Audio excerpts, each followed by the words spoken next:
Today my sermon is going to be a little bit different. I have in the past preached a sermon from a first-person point of view of Joseph, and I think maybe a couple other people. But I don't do it all the time because it takes a lot more work than you'd really think to write a sermon from the first-person perspective of someone in the Bible. And so today my sermon is from the first-person perspective of one of the Magi. One of the wise people that traveled from afar to see Jesus, the newborn king. So here we go. This is perhaps the most interesting story of my life. It all started a long time ago. There I was sitting in my home when it came to me a great light. It wasn't a fire burning at a camp. It wasn't a village burning in the distance. No, it was something more, something mystical that beckoned me to discover what it was, that called me to follow where it was leading me. I don't know if you've ever experienced something like this, but it was unexplainable. It was an inescapable draw toward the light, so I went out and sought out my closest friends, and lo and behold, they too had seen this light.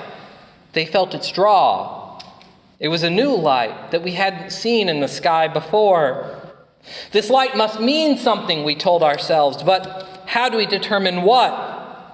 When we consulted all the knowledge of our people, we couldn't find what it meant.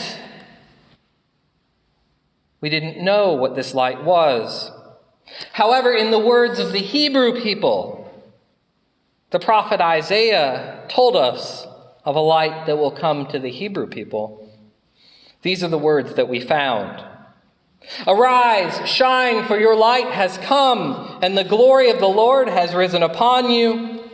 For darkness shall cover the earth, and thick darkness the peoples, but the Lord will arise upon you, and his glory will appear over you. Nations shall come to your light, and kings to the brightness of your dawn. The light was telling of a newborn king, a king to bring salvation to the Hebrew people after years of being crushed under the Roman oppression. So I looked to my friends and we decided that we must follow this light. We gathered gifts to bring to this king who was coming, and we set out to pay homage to this newborn king who would overthrow Roman emperors, the Roman foothold, who will bring the mighty to their knees, whom kings would come to worship. As we set out, we knew that the king would belong to the Hebrew people. We knew that it would take dedication and perseverance to follow this great light. However, to meet such a great king would be worth the journey, such as this. Through desert sun and wind and elements that I'm sure that you may have encountered in your life, we persevered. We prepared the best that we could for the journey. Any journey that brings surprises is worth the journey still if you are heading towards what we were heading towards. Yet we were provided for in special ways. We were provided for in surprising ways, even when there was a unique and unexpected forces that we encountered along the way. We kept pushing. There was a light that we followed as we traveled to find this King of the Jews. After our long journey, we arrived in Judea. We began to inquire after this King of Kings, this Lord of Lords. We told the people that we observed a great light, a star rising to tell the world of the birth of the new king, and that we had come to worship him and pay him homage. At this, the ruler of Judea heard of our request to pay homage to the newborn King of Kings and called for us. What were we to do?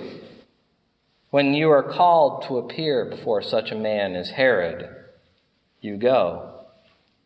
So we went, warily. As we arrived, we entered into his presence and noted the signs of power that hung in his palace. He was surrounded with people. As we were called into his inner court, people that seemed of great importance, strangers, but strangers that seemed to be advising him on the matter at hand. Herod, however, changed his persona as from one with a worried face to a kindly one. He put on that gracious smile that you always expect to see from someone who's trying to trick you, and said, I hear that you're looking for a Messiah, a newborn King of Kings. I ask that you go and search diligently for him. And when you find him, please bring me back word so that I may go and pay him homage. As we set out from the inner court of Herod's palace, we wiped the sweat from our brow. We all realized that whatever luck we had spent it right there in Herod's palace. As we gazed to the sky, we saw the very star that we'd been following our whole long journey had risen once again. It beckoned us to continue our journey. We followed that great light until it settled over a humble home in Bethlehem. We came upon that home and entered it. This was where that great light had been leading us all this time. We saw a young mother with a child. This mother was Mary, and the child was Christ, the Messiah, the King of Kings, the Lord of Lords. As we saw the child, we knelt down and paid him homage. We were in awe of this King of Kings, the Lord of Lords, this child who was to bring the great to their knees, that such a man could come and we would be blessed to see him. We were honored to have brought these gifts from afar, yet at that moment they didn't seem like quite enough. They seemed as if they were nothing but a mere trifle compared to what he would give us. We held them out, these gold, frankincense, and myrrh, and we left them with his young mother and retired for the night. After our long journey, we slept and rested, and we were prepared to return home exhausted from our journey, ready to get back into our normal routines with our families. However, as we slept, a messenger returned to us and warned us of Herod's plan. Warned us that he had planned to do terrible things. So as we awoke, we returned to our homes, avoiding Herod and his men. I'll never forget the feeling that I had as I knelt before that young Messiah, the Christ child. I know that as I avoided Herod, I was risking my own life. I was putting my own life at risk and my family's as well, because I'm sure that Herod could have found my family quite easily, could have discovered out who I was, what my homeland was.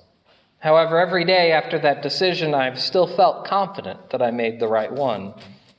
I know that my friends who traveled with me feel the same way. This one decision is perhaps my proudest moment. I wonder what yours is. Amen.